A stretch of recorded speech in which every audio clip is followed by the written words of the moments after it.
Can you break down the math of how one spends millions of dollars a year on their body? LeBron, I think, says he spends 1.5. Yeah. Can you get me to 1.5? Not saying it's a good thing or a bad thing. Yeah. and honestly, that's part of the conversation. Right. Is they might be getting overcharged for certain things. Extorted. Okay, so break that down. How are these athletes getting extorted? What are they doing? Why does he even spend 1.5? What is that? Yes. I mean, it's hard to argue with LeBron's approach, number one. It works. It works, and he is the healthiest tenure starter in pro sports history. 10, 15, 16, 17. I mean, tenure in the sense that he has tenure, like he'll just be there not forever. tenure. Yeah. He is. So you spend 1.5, sure, right? He loses 1.5 in his couch cushions, right? If people are extorting him and can live a good lifestyle and his massage therapist and all that, great, dude, more power to you because he's so valuable. Sure. Right? There's a risk involved in taking that on. There's a risk involved in having him because, if he goes down, they're not pointing the finger at him. Yeah. Who's a strength coach? Who's a massage therapist? Who's his acupuncturist? Who's this? Who's that?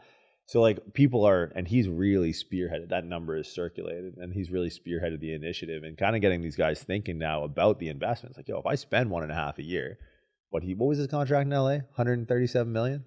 Right. Stupid like that, was it? He's going to be a billionaire if he's not already. Yeah. Right. So it's like if he can pay out 1.2. And then he can extend his career by 7 minutes. There's your 1.2. There's no question whether Right. it makes sense. What I think a lot of people are curious about is how do you spend 1.2? Right. Like, just what are the jobs that you're hiring? Like, I mean, I don't know. Like, for sure, I know he's got his own personal strength coach. and what would that go for a year? This person travels with you. Depends, man. Depending on what kind of personal relationship he has with him, depending on how long he's been with him. Like, a lot of these guys, they'll have a dude from high school. 100,000?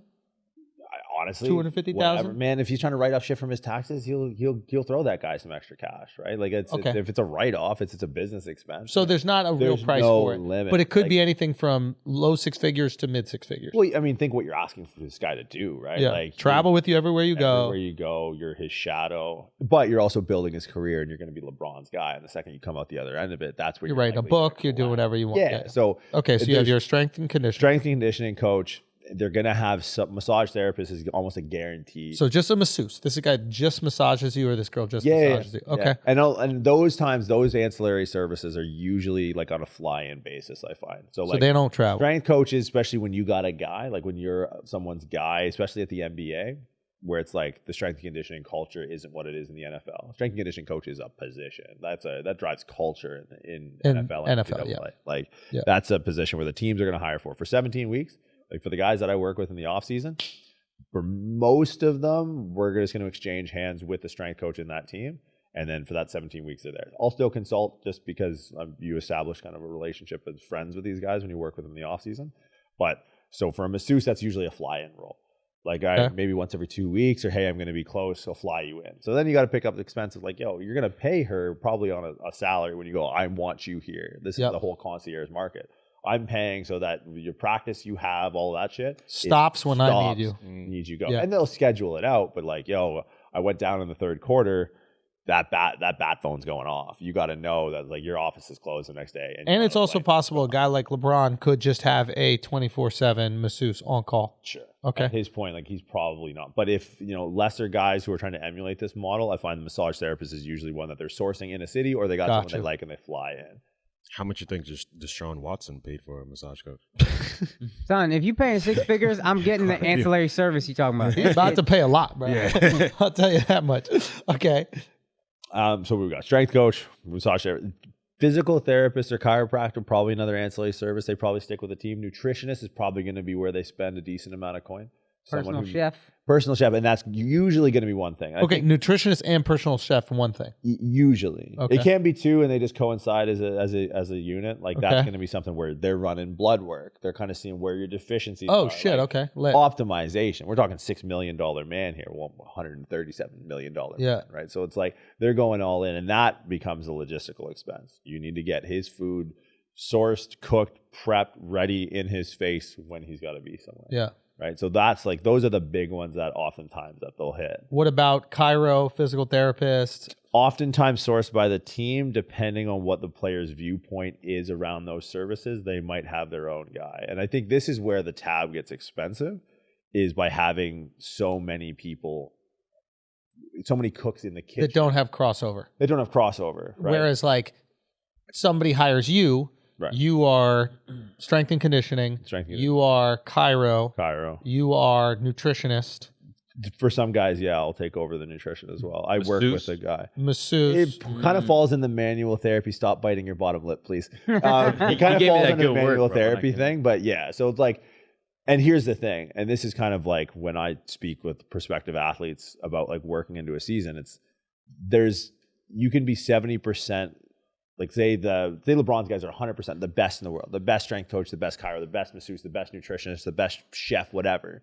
But if there's no interconnectivity between these moving parts, if the input doesn't talk to the output, like if I don't know that we're going to have like a purposeful overreach in his training this week and I'm the chef and he's still getting, I don't know, 300 calories, it's like that, those have to match. So if you can have the best, you can have, Bobby Flay or whoever the fuck is his chef, and you can have, I don't know, I'm sure his guy is good. Yeah, you're not even working out this week, but we're still feeding you like you're working out. Right. That's a problem. Right. Or no, like we're working out crazy and we're feeding you like you're not. Bigger problem. Right. Either one. Yeah. Right. Yeah. So like inputs and outputs need to be managed. And this is where like then all of a sudden you can have a data scientist.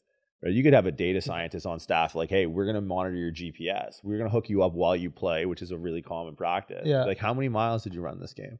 Right. But what was your if this team stretches out your career 1 year, right, you've made 100% return on your investment. Oh, without a doubt. Because if you're spending $1 million a year for 12 years, right, and you're making $30 million a year or $24 million a year, whatever the fuck he is, right, and you just get one more $24 million, you've paid everybody and you've made double the money. But there's a flip side to that. Okay.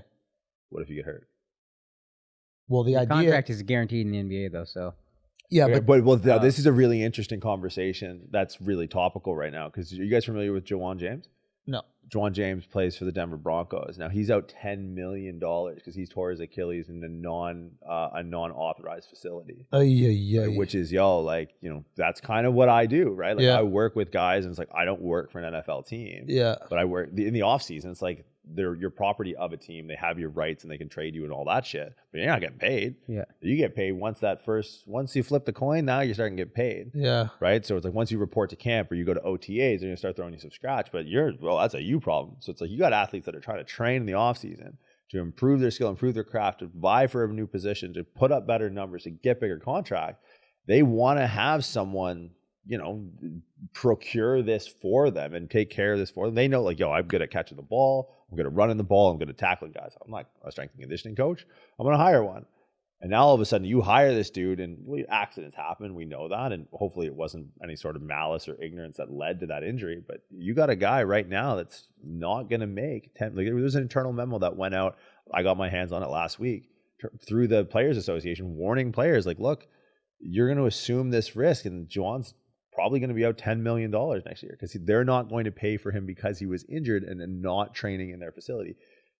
They're doing involuntary OTAs or voluntary OTAs, which is like, yeah, that's kind of fucked up because if he just comes back into camp completely out of shape, they're going to be like, yo, you're not in shape. And we might not even pay. There might be some contractual obligation for how much you have to weigh when you come to camp. Right. I know a lot of the bigger guys have that.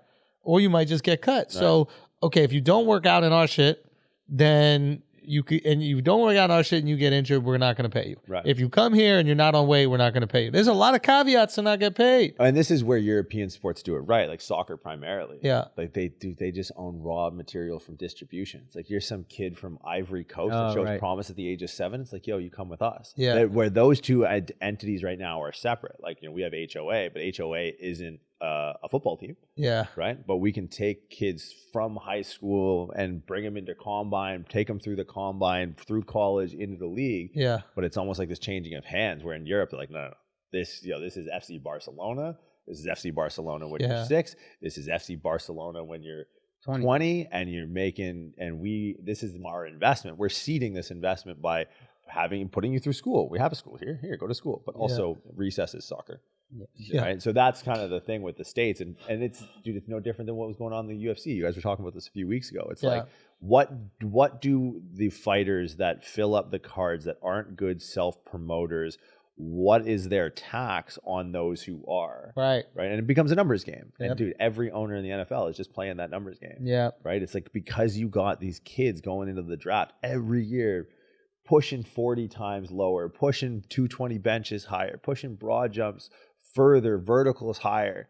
And it's just like, oh, they don't even know, not that they don't know names. And I'm sure some NBA or some NFL owners are super diligent and care. But at the end of the day, it's like, yeah, you're going to pay. Yeah, they're making M's, but these guys are billionaires. Yeah. Right. There's another guy waiting for Jawan James's job. And at the end of the day, that piece on the board is filled for that owner. Yeah. He don't care, man. So why would he change it?